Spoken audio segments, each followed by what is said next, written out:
Assalamualaikum warahmatullahi wabarakatuh. Perkenalkan, saya Anita Silviani, guru kimia dari SMA Negeri Tanjung Kerta, Kabupaten Sumedang.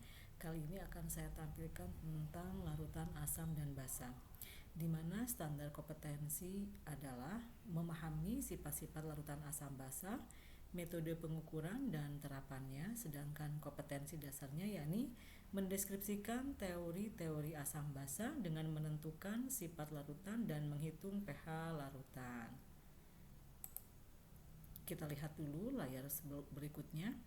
Di sini ditampilkan bagaimana cara menunjukkan asam dan basa suatu larutan. Yang pertama, bisa menggunakan alat yang disebut dengan pH meter. Ini seperti begini alatnya, di mana angka akan muncul secara digital. Kalau pH-nya di bawah atau kurang dari 7, maka dia bersifat asam. Sedangkan alat lain yang digunakan untuk menunjukkan asam dan basa adalah ini, yang disebut dengan kertas indikator universal. Kemudian di sini ada juga larutan yang bersifat netral, di mana pH-nya sama dengan 7, sedangkan larutan yang bersifat basa itu memiliki pH lebih besar dari 7. Nah, apa itu asam dan basa? Nah, teori pertama tentang asam dan basa, orang atau ahli kimia yang menunjukkannya adalah Arrhenius. Kita bahas. Untuk asam, menurut Arrhenius, adalah zat yang dalam air melepaskan ion H+. Asam Arrhenius dapat dirumuskan sebagai HXZ dan dalam air mengalami ionisasi sebagai berikut. Perhatikan baik-baik bahwa HXZ di sini dikatakan bahwa X itu adalah jumlah ion H+-nya. Maka dia akan terurai menjadi X ion H+ dan ditambah dengan Z bermuatan negatif, di mana muatan negatifnya itu sama dengan jumlah harga X tersebut. Kemudian yang berikutnya, sedangkan basa menurut Arrhenius adalah senyawa yang dalam air dapat menghasilkan ion hidroksida atau OH-. Basa Arrhenius merupakan hidroksida logam, dapat dirumuskan sebagai MOH(X) dan dalam air mengion sebagai berikut. Nah, seperti ini.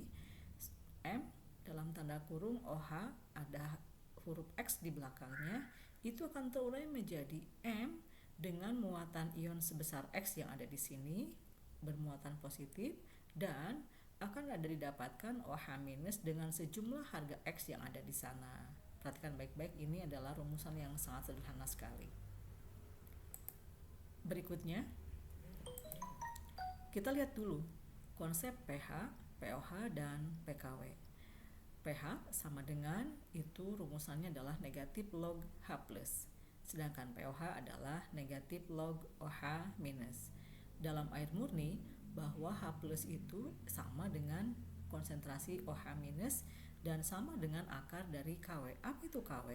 Kw adalah tetapan kesetimbangan air, di mana Kw ini merupakan perkalian dari konsentrasi ion H+ dengan konsentrasi ion OH-, dan apabila pH ditambahkan dengan pOH itu sama dengan harga pKw. Kita kenal dulu istilah-istilahnya ya. Baik, yang berikutnya adalah tentang kekuatan asam. Derajat ionisasi. Dikenal bahwa yang namanya derajat ionisasi rumusannya adalah alfa itu sama dengan jumlah zat yang mengion dibagi dengan jumlah zat mula-mula. Jika zat mengion secara sempurna, maka derajat ionisasinya adalah sama dengan 1. Jika zat tidak ada yang mengion, maka derajat ionisasinya adalah sama dengan 0. Jika batas-batas harga derajat ionisasi itu adalah alfa lebih besar dari 0 dan alfa lebih kecil daripada 1. Zat elektrolit yang mempunyai derajat ionisasi besar atau mendekati 1 disebut dengan elektrolit kuat. Sedangkan zat yang derajat ionisasinya kecil atau mendekati 0 disebut dengan elektrolit lemah. Jadi bisa juga disimbolkan dengan bahwa alfa itu lebih besar sama dengan 0 dan lebih kecil sama dengan 1. Kemudian berikutnya, dikenal ada istilah tetapan ionisasi asam atau disimbolkan dengan Ka. Kita lihat reaksi ionisasi asam lemah bervalensi 1. Kita lihat Contohnya bahwa asam lemah yang bervalensi 1 dicontohkan dengan Ha itu akan terurai secara bolak-balik karena dia mengalami reaksi kesetimbangan menjadi ion H+ dan ion A-.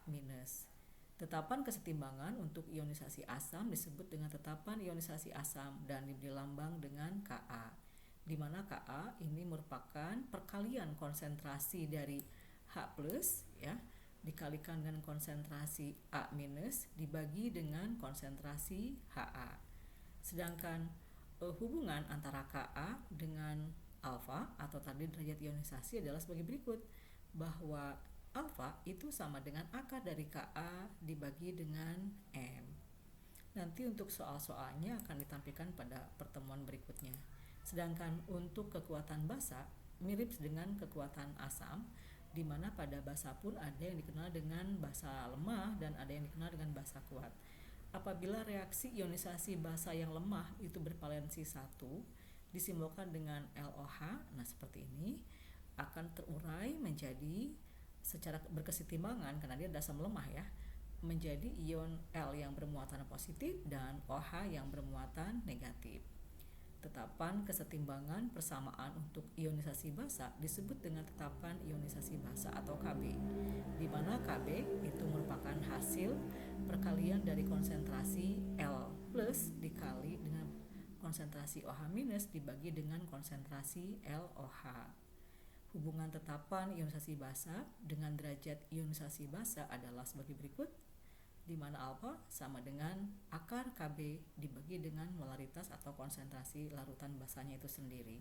Demikian yang dapat saya tampilkan kali ini, semoga bermanfaat.